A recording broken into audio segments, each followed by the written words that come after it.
What does it mean to be human? In a sweeping narrative spanning 2.5 million years of human evolution, Israeli historian Yuval Noah Harari weaves insights from science and the humanities together to answer to what it means to be human. There are many species of humans, not just Homo sapiens. There have been other types of human-like creatures on Earth too. It is likely that your sapiens ancestors killed off the Neanderthal species of humans about 40,000 years ago, and did so because they were too familiar to ignore, but too different to tolerate. They also had bigger brains than your ancestors, but perhaps your ancestors had bigger sticks. Today, only Homo sapiens remains. However, if you are European or Middle Eastern, your human identity is more complicated. You're not a pure Homo sapiens, as you might have guessed. In fact, your genes are probably mixed with that of Neanderthals, so you might be interspecies instead of just mixed race, intersex, or other non-binary identities. The book comprises of 20 chapters. Let's go through them. Chapter 1, An Animal of No Significance. Professor Harari uses the Big Bang Theory. According to him, approximately 13.5 billion years ago, space, time, energy, and matter began to exist. The coming into being of these phenomena laid the basis for the development of essential features in the universe. It was the coming into being of these phenomena that gave rise to physics. After coming into existence, Professor Harari reports that matter and energy joined together to form atoms. These coalesced into molecules. The molecules later combined to form structures, which are today known as organisms. Ideally, during the development and coalescing of these phenomena, physics, chemistry, and biology came into existence. However, the organisms that were formed belonged to different groups, and there was one that belonged to the Homo sapiens. In about 700,000 years ago, the Homo sapiens assumed some structures, which led to the formation of culture. In essence, the development of human cultures was systematic, and it never happened in a single day. It took years for human cultures to develop. However, the development of the human culture then became what is commonly referred to as history. Professor Harari notes that history was shaped fundamentally by the agricultural, cognitive, and scientific revolutions. These revolutions influenced organisms or humans deeply. Thus, this topic simply acknowledges that the origin of humankind and other organisms began from some simple phenomena like energy and matter, atoms and molecules. Nevertheless, Harari asks, what was the sapiens' secret of success? This question lays the basis for mental development of humankind. It is factual that sapiens had to have something different from other species. The different thing, according to Harari, was that human sapiens had superior knowledge that largely shaped its success. In addition, Harari, 22, states that Homo sapiens conquered the world, thanks above all to its unique language. It is the language that enabled sapiens to exchange ideas, live together, invent and innovate. Hence, to expound the success of Homo sapiens, Harari examines what he terms as a tree of knowledge. Chapter 2, The Tree of Knowledge. This chapter focuses on the differences in knowledge or brains between other human species. The East Africa had many sapiens, which pushed other human species into extinction across the world, due to their dominance on Earth. Most importantly, the chapter seeks to identify the similarities in the brain structures between the human beings and sapiens, but there is no substantive records that can show the differences in brain structure to ascertain the similarities between human beings and sapiens. In essence, the chapter looks into the ability of sapiens, Neanderthal or human beings to think, communicate, use language properly and cooperate. Also, the chapter notes that the cognitive revolution that happened to sapiens enabled them to think creatively and change behaviors. Imperatively, Harari, 23, argues that sapiens looked like us, but their cognitive abilities, learning, remembering, communicating, were far more limited.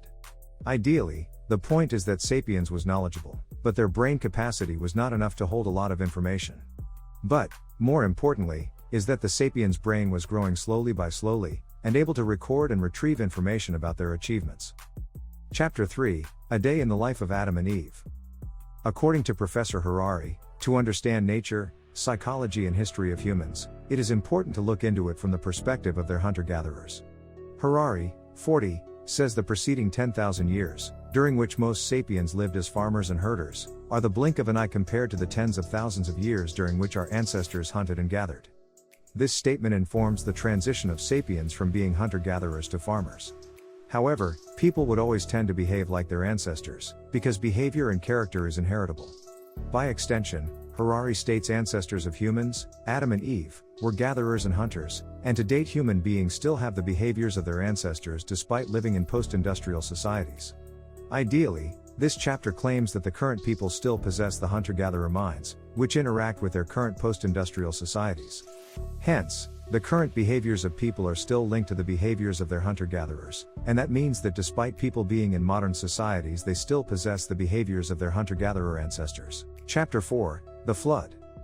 According to Harari, the sea barrier prevented not just humans but also many other Afro-Asian animals and plants from reaching this outer world. The issue of water separating human sapiens was a serious one, but sapiens had to think of how to travel by sea. The chapter notes that the water bodies like oceans prevented the Afro-Asian animals to venture into the outer world like Australia. The water bodies created a barrier that made it difficult for humans and animals to explore other land masses and settle there.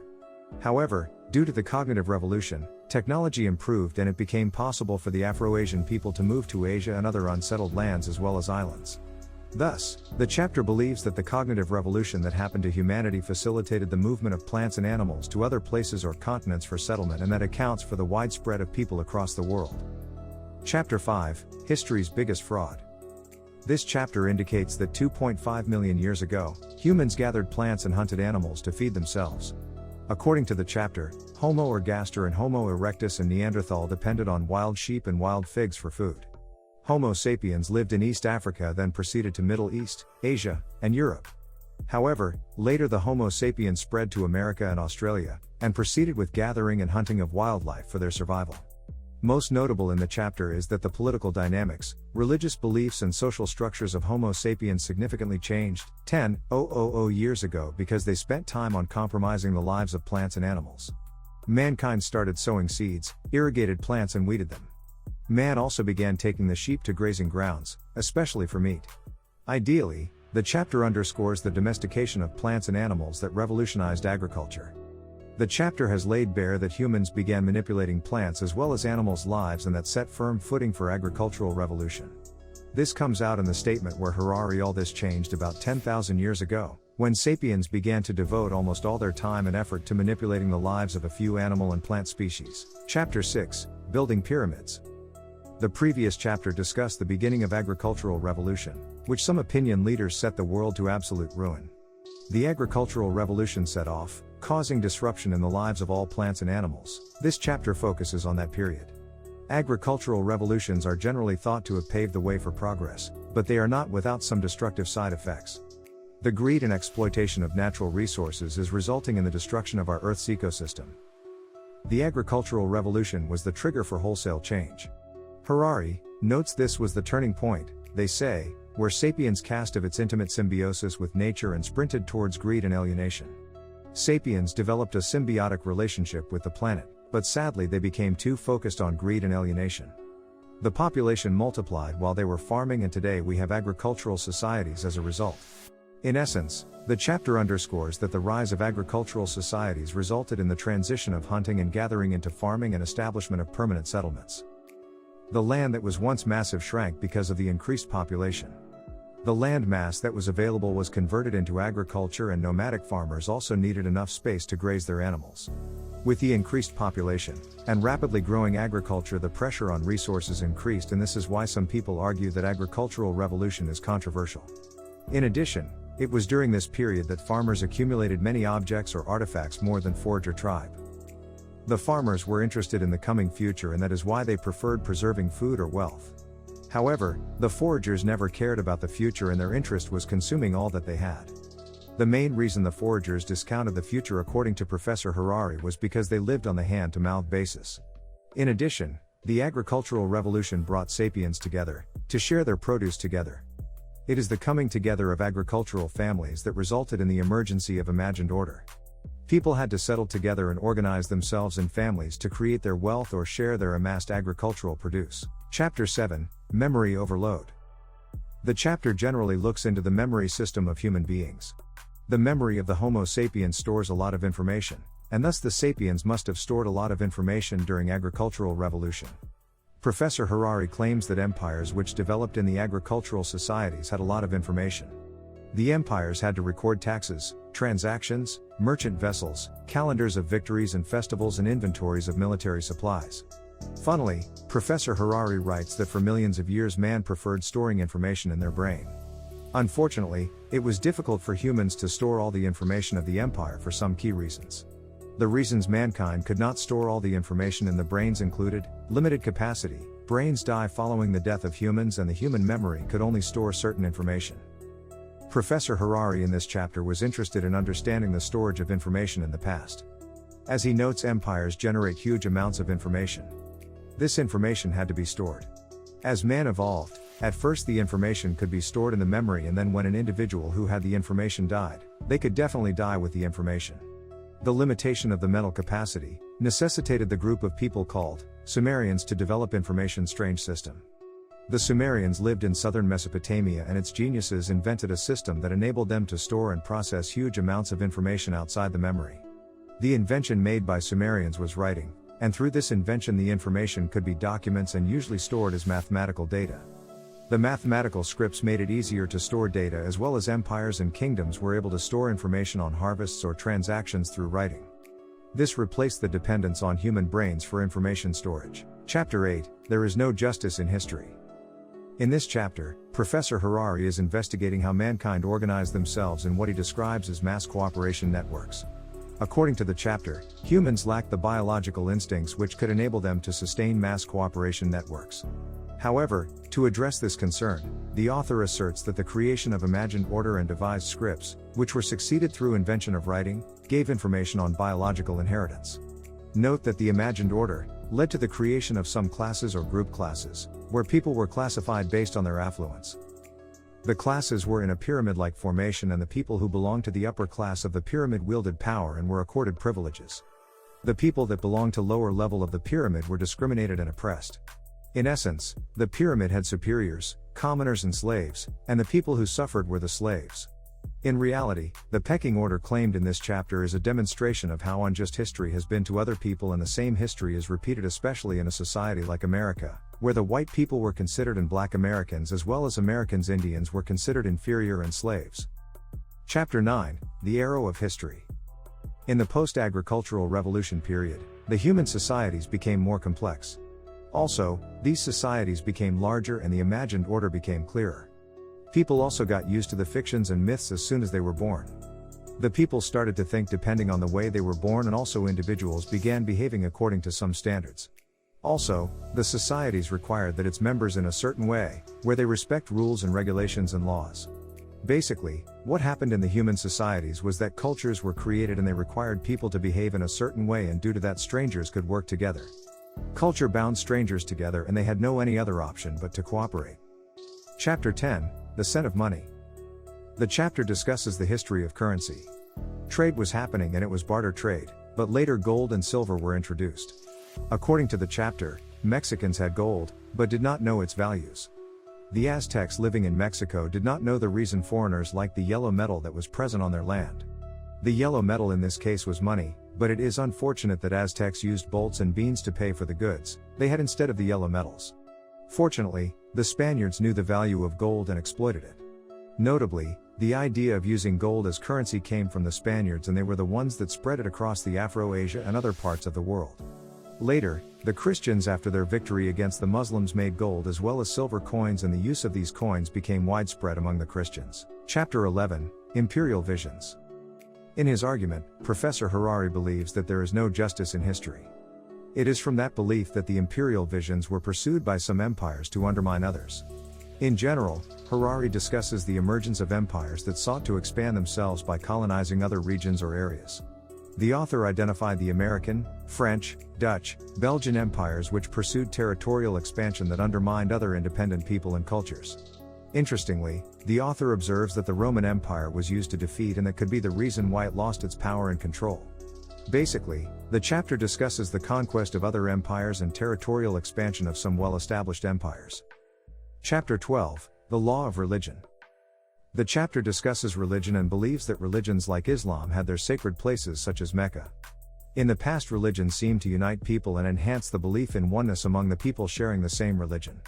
However, today the chapter notes that religion is a source disunion, discrimination, and disagreements. Also, in the history of religion, Buddhism and Islam are the best known. Generally, the chapter discusses religion, its history and how its controversies today. Chapter 13, The Secret of Success. The chapter claims that the universal religion, empires and commerce brought the world together, and that is why today the world is global. The cultures that were once small are now larger, because small cultures have coalesced into larger cultures to meet the needs of the global population. Today, the global society has a lot to share together, and that is because of blurred boundaries between nations or independent states.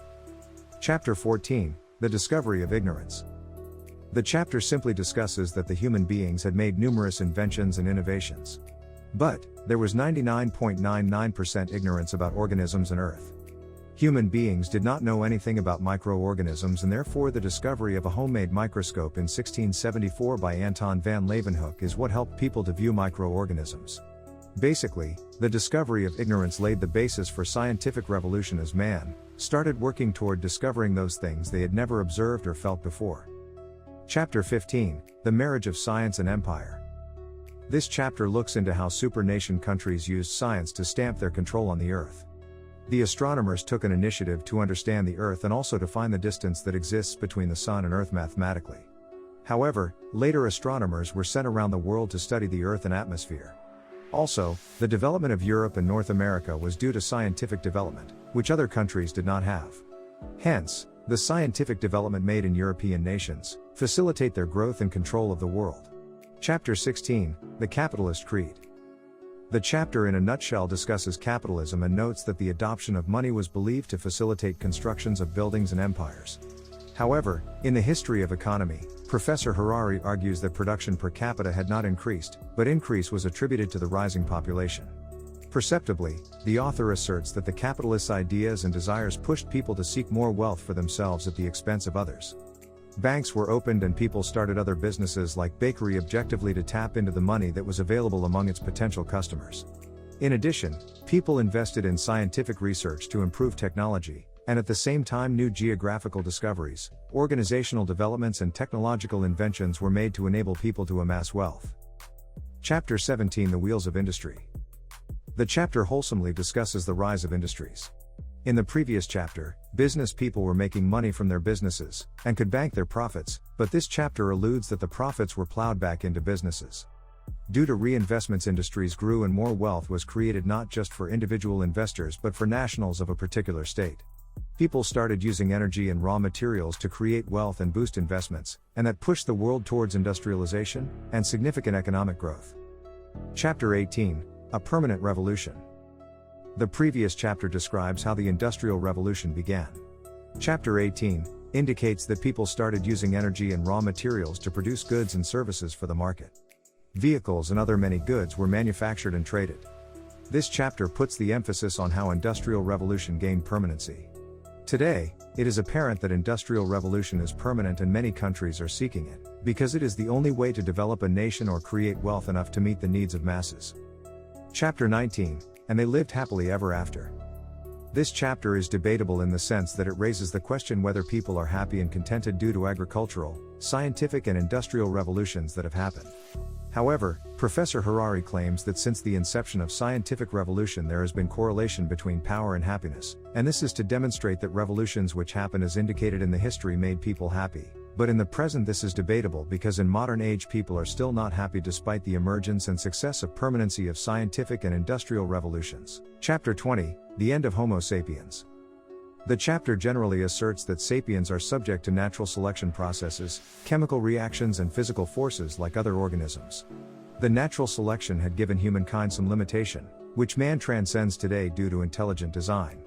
In summation, the chapter says that introduction of biological engineering, innovations and inventions have enabled humankind to transcend some of the limitations or boundaries that were put to them naturally by natural selection. The end of Homo sapiens phrase coined by Harari suggests that humankind is entering another stage as far as evolution is concerned. The human societies are an advanced stage, where science seems to control every aspect of human life.